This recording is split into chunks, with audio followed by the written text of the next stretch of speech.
Plus, we're learning about a second investigation that may have been underway into Secretary of State Mike Pompeo when the president fired his IG from the State Department on Friday night. John Roberts has got a mouthful already today on the North Lawn.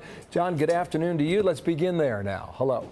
And good afternoon to you, Bill. Just been listening in with one ear to the president's roundtable going on with restaurant industry leaders and executives.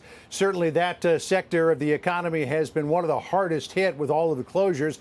A lot of restaurants are trying to do carry-out orders, but some of the big, particularly high-end ones, have been suffering because they need to get people in the door. It's forecast that thousands of restaurants could go under, if not some restaurant chains themselves. The president did have some good news for the restaurant owners, though, saying that he favors some tax incentives to help them get back on their feet very soon. To one of the other big headlines of the hour, and that is why the Inspector General of the State Department, Steve Linick, was summarily fired on Friday night. We are now hearing from Secretary of State Mike Pompeo on that. In an interview with the Washington Post, Pompeo saying that Linick, quote, wasn't performing a function in a way that we had tried to get him to, and that he was trying to undermine what it was that we were trying to do at the State Department. There has been speculation, you mentioned this at the top, Bill, that Linick was looking into Secretary Pompeo's use of a political aide to run errands for him, but the chairman of the House Foreign Affairs Committee, Eliot Engel, believes it was something else.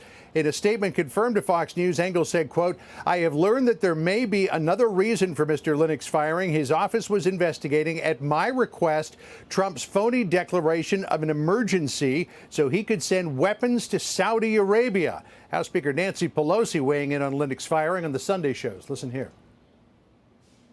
The president has the right to fire any federal employee.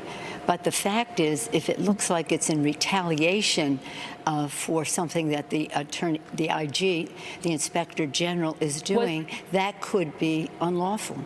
A big turnover in recent weeks among the ranks of Inspectors General. Steve Linick, the State Department, gone on Friday night. Michael Atkinson of the intelligence community, he was also taken out of his position. Glenn Fine, the Department of Defense, is moving on, as is Christy Grimm, who is the Inspector General of Health and Human Services. In the wake of Linick's firing, Iowa Senator Charles Grassley, who tends to be an ally of the president, has renewed his call for the president to explain in writing why Michael Atkinson and now Linick were both removed out of their positions. No word from the White House yet as to whether or not the president will comply. Bill? Okay, John, thank you for that. John Roberts, North Lawn there. We'll dip in with the president when the questions begin, so stay tuned for that.